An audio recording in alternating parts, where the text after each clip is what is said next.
What's up, Porgs? I have a review of that new Star Wars movie that all the kids are talking about. The Last Jedi. This is episode 8. And this is going to be a spoiler-ish review, pretty much. I'm going to be discussing the various parts of the movie I enjoyed, had issues with, and I'm just going to not avoid talking about specific things in the movie. So if you haven't seen the movie up until now for whatever reason, please do so. I recommend it. Okay, done? All right, now let's get going. Episode 8 has essentially picks right up from episode 7 instead of any kind of like time lingering between the two. Let's see. Of course, Rey goes to see Luke and enlist him into the fight with the First Order, and also, hey, maybe train me too while you're at it, because this Force thing's really cool. Meanwhile, yeah, hey, remember that planet the Star Killer base blew up? Well, that pretty much was the government of the Republic, and now the First Order is trying to take over, or they have taken over. Essentially, it's a coup for the entire galaxy. That's a pretty big coup.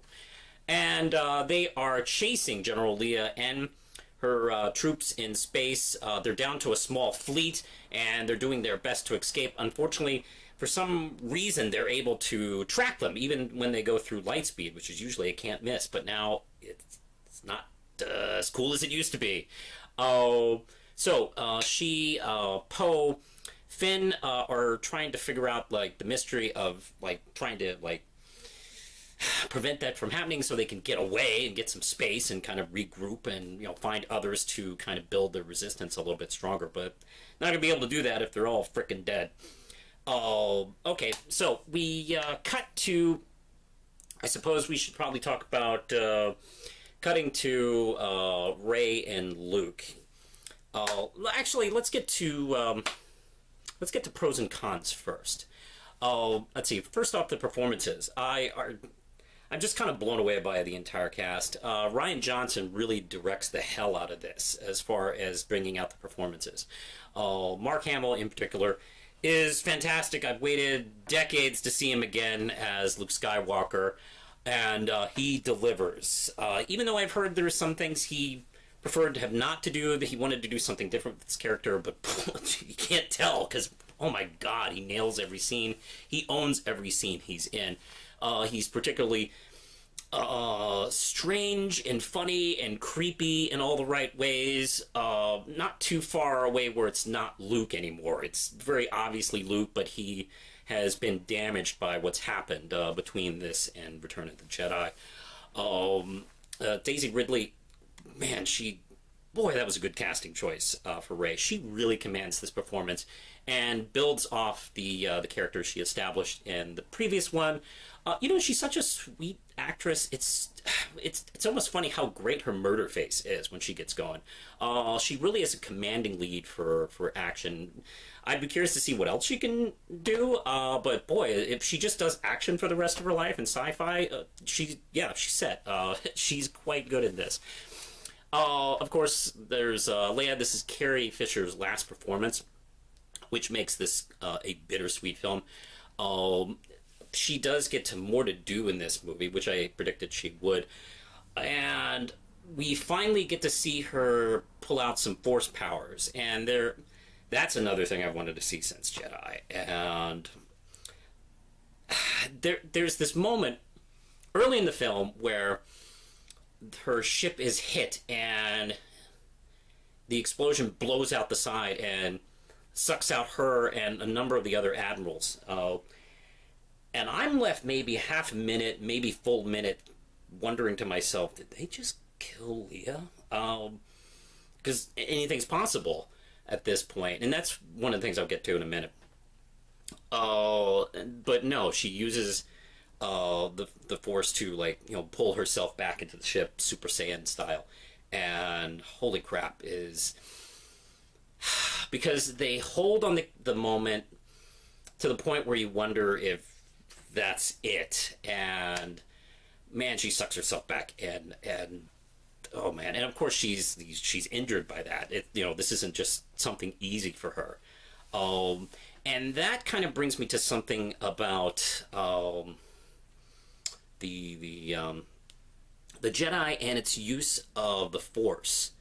And what's interesting is that this film starts talking about the idea that maybe Force users aren't always Jedi, and maybe it talks about the idea, and it kind of brings up the criticism that I've heard fans bring up of some of the choices that the Jedi have made, and maybe they aren't all they're all perfect and wise. And this film, boy, does this jump into that. There's a backstory as to what happened between Luke and Kylo Ren, and we're given one version of the story first from Luke, and he's going like, you know, hey, he tried to kill me, and then he went all apeshit killing everybody else, and you know, escaped. And then we hear Kylo's version where Luke was just going to try and kill him, and he defended himself, and he realized like, oh, hey, the Jedi are all evil and blah blah blah. And I had to learn to live for myself and, you know, forget the Jedi way. And then we learn the real story, which, to be honest, that's usually where the truth lies, is somewhere in between the gray areas. And that's one of the things that Star Wars films doesn't venture into, and I think that's I think that's a very important piece of what makes this film so successful. Is I've seen people talk about in EU books, in video games, and comics, people discuss like the other sides of this world and this universe that we live in, that it's not all black and white, and that's not something really ventured to in the films, and that's something they're doing with this new trilogy, the Rogue One film we watched last year. I assume we'll probably see that in in the next couple of Star Wars story movies, like the Han Solo thing. And yeah, this really does do that, and that's something that is a through line that we see happen in this story, where it's not just Rey who is looking to her heroes and her legends, and realizing that they're not perfect, and she has to kind of like, you know, create her own legend. That's also for Kylo Ren. That's also for General Hux. That's also for all these like younger characters who feel like they can, like, you know, have to, you know, sort out their feelings for, you know, the past and what they need to do in the future. Finn, John Boyega is fantastic. You know what? He is the real deal. We've seen a few actors come and go that were supposed to be the next kind of big thing, and they never became the big thing. You know what? John Boyega is the real deal for me. He, and kind of like the classic Spielberg hero, where he's not perfect, he's tough enough, but he's also vulnerable enough, and holy God, he's great in this movie, because he wakes up, and the last thing he saw was fighting Kylo Ren, and he's got to make sure Rey's okay, and I don't know what's going on. He's missed all this crap, so he's still in the last movie, essentially, and yeah, he still wants to get out of here, and every time, like, there's a fight, he wants to get out of here, but if his friends are in danger, he goes right into the fight, and that's kind of his mission in this film, where he has this wonderful relationship with Rose, and Rose is this new character who we get introduced to through her sister, who sacrifices herself to attack the First Order and save a bunch of people. And the second we see her with the other pendant and crying, I mean, we got all that story right there.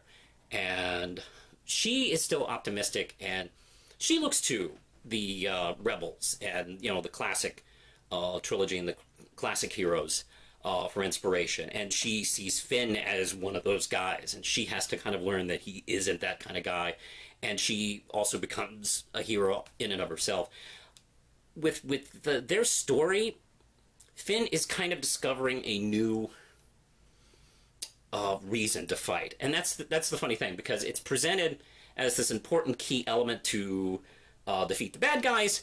And obviously the twist is they get screwed at the end, and the real thing is this isn't so much story arc for Finn. This is a character arc for him because he finds a real reason to fight, not just for his friends, not just for himself, but he learns there are people in this universe. The filthy, disgusting scum he meets at the casino. They kind of own everything. They make tons of money. It doesn't matter who wins, if it's the Empire or the Rebellion, the Resistance, or the First Order. Who cares? We sell weapons to both of them. And that's an interesting angle that we've maybe discussed about, but never really seen in the films. And this needs to be defeated in his eyes. And that's kind of what we're seeing with his story. I also do love the that race through the city on those giant, like, horse, camel, alien things. I don't know what... I'm sure they have a great name and a backstory I could look up right now, but, oh my... Yeah, it's Star Wars. And, let's see, Poe has this really cool story where he's that rebel that, you know, doesn't play by the rules and gets shit done, and he keeps screwing up. And this keeps it's so great because, okay, you know, Rian Johnson loves kind of like tricking us with Star Wars tropes and going, you know, different directions, or making us think he's going to go in a different direction. There's a trope that he plays with because, okay, Leia, after she turned Super Saiyan and saved herself, is injured. She goes into sickbay. She's not feeling great. Admiral Holdo is taking over played by Laura Dern with beautiful hair, and she's kind of she seems really nice and kind of like bureaucratic, and she's telling everybody like, oh, hey, we're getting this done, but hey, we need to break all the rules and get the shit done and shoot people, and she's like, look, we're doing this. And they have to go behind her back. Well, what's cool is she was right. And I've never seen that in a movie before. You know, building up to this conclusion with this, I was a little bit rolling my eyes because I couldn't believe this was in a Star Wars movie. This kind of like Michael Bay story where, you know, the woman says, we got to play by the rules and, you know, talk nice and, you know, get things done. And, you know, and it's the rebels who have no idea what they're doing, who are just, you know, full of patriotic dick waving or something like that and get the shit done. And that actually is disproven in this movie, at least in this storyline. And I've never seen that before. That was fantastic. And it was all a plan.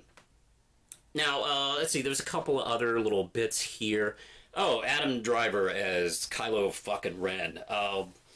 I have to say, I was feeling this way in Force Awakens, but I really do feel pretty confirmed with this. He is easily my favorite villain in the Star Wars universe. Yeah, Darth Vader is Darth Vader, but come on, the prequels really did knock that down for me.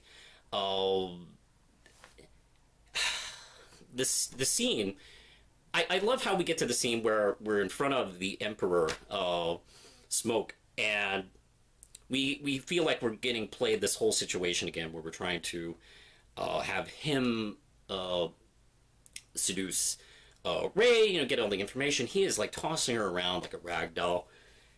And Kylo betrays him. I have to say, that came out of nowhere. There were so many times I can't say for the life of me, you know, this has to be the first time since Empire I've seen a Star Wars film and didn't know how things were going to turn out. This is probably easily the most surprising Star Wars film. Because even with Rogue One, kind of figure all those people were going to die. And I was right. You know what was going to happen with the prequel films, and let's see, with Force Awakens, even though it kind of had its own story it was creating, he kind of felt like you were in familiar territory. What's interesting is Force Awakens seemed to be embracing nostalgia, and this film seemed to be breaking with nostalgia, or to the point where it feels new and different, but we're still going to get there, but not the way we think. And Luke has this line where he tells Rey just that. and he might as well be talking to the audience. Like, this is not going to turn out how you think it is. And that might be the line of the movie, actually. Because there are certain points for this film where I didn't know if Rey was really going to be seduced by the dark side. There's that wonderful moment where Luke's trying to train her, and she goes instantly to that. It scares the hell out of him. So it's such a great scene. Hamill's so good in that scene. So yeah, I mean, there are moments where Kylo Ren is offering that to her, and I'm sitting here thinking, is she really going to... You know, I'm like an 8-year-old, really worried that she's going to actually, you know, take the reins of the dark side and join Kylo Ren with this, and we're going to end the movie at this point. No wonder other people are mad about it. And, no, I mean, it really succeeded in like, scaring me at this point. I have to say, let's see, what other pros do I gotta mention before I move on? I do like, let's see, the Porgs got a lot of attention, especially on the internet, because they're cute, adorable, pug penguins, or whatever the hell they are. They're adorable, they don't get in the way of the film, they're cute in the scenes they're in, and they actually provide Chewbacca with this kind of character moment, because you know how people were joking about, oh, yeah, I'm going to eat some porg, ha ha ha ha. Well, that actually happens in the movie, and, you know, Chewbacca has that moment where he's going to eat some, and they're looking at him all sad, and just can't do it. He ends up adopting some of them, and that actually makes sense from a character standpoint, because he just lost Han. You know, he just lost his partner, and what a lot of people do when they lose a partner or someone close to them, what do some of them do? They adopt pets, and that's kind of what Chewbacca did.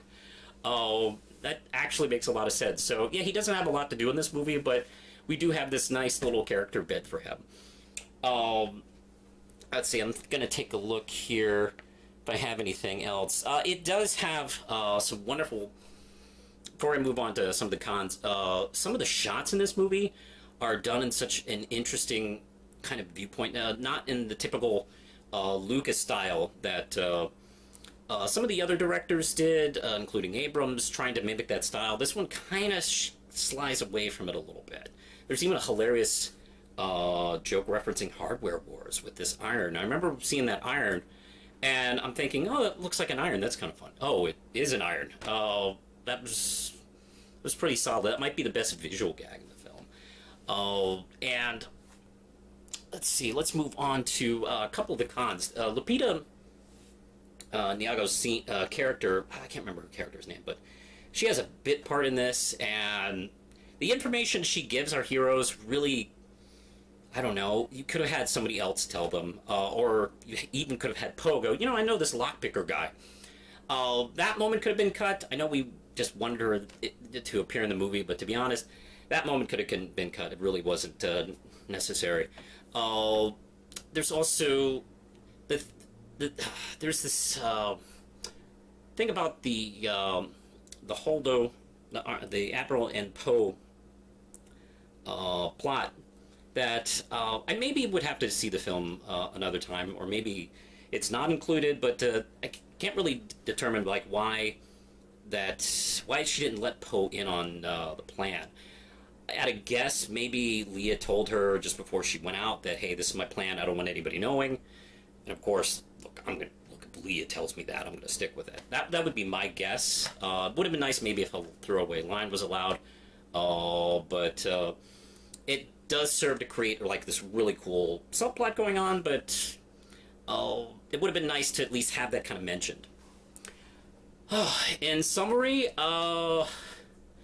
when this first came out, I had a lot of people like mention that this is the best Star Wars film since Empire, which is something a lot of people like to say. And no, it's not. It's actually better. I really do enjoy this film quite a bit. Rian Johnson tried like hell to put as much Star Wars in this movie as he can. He has a lot of stuff that happens where we're moving the story along. And like, just, I mean, it almost feels like a trilogy within one movie. Like when we get to the final battle between Kylo and Luke, that's something I've wanted to see Luke do, and it certainly delivers. Oh my God, the epic face-off between like the AT-AT warrior, AT walkers, excuse me, and then finding Kylo. He and Hux are great together because essentially they have this image of what the Empire was, and they have, you know, the costumes, and they're trying to be all cool and suave and evil, but they're basically alt-right crybaby assholes, both of them, and it's so great. Hux is great because he plays that and he gets smacked around a lot. I really dig the relationship he and Kylo have. They barely stand each other, even though they're working together very intently. They have the same common goal, but they also hate each other. It's fantastic. I gotta say, 5 Ram chips out of 5. I was thoroughly entertained by this movie. It ends on such a strong note. It almost felt like an ending, but there is more to come, obviously, in the story. With episode 9, I am wondering where we're gonna go. It almost feels like the Force has kind of been broken open, to a certain extent, where there's more to the Force than the Jedi, and I think that's a really interesting idea. And I'm kind of curious to see where that gets explored and how it gets explored in future movies, not just episode 9, but I'm sure the 34 movies Disney has planned to do. What the hell? This is a huge universe, so it's going to be around forever, so let's figure out where we go from here. Might as well try and make interesting, good movies instead of the same stuff over and over again. Let's see. I am curious how they're going to deal with Carrie Fisher's loss. From what I've told, she was supposed to be a big part of 9, and now I see what happens to Luke in this movie. I kind of can see what the plan was, and now that plan's all screwed up. I'm hoping they're able to deal with it as best they can. To be honest, no matter what they choose to do, it's going to be a bad decision, but, you know, hopefully they can find the best bad decision they can. So yeah, I'm all set for the next one. Kind of liking it. So, what did you, the viewers at home, thought? Hey, leave a comment below. Don't forget to like and subscribe, hit the notification bell, and, you know, all the stuff. So, push the button, Lindsay. They don't play the song on the radio. They don't show that it's on the radio. They don't know that we are the media. They don't know that we start the media. I don't want to see what I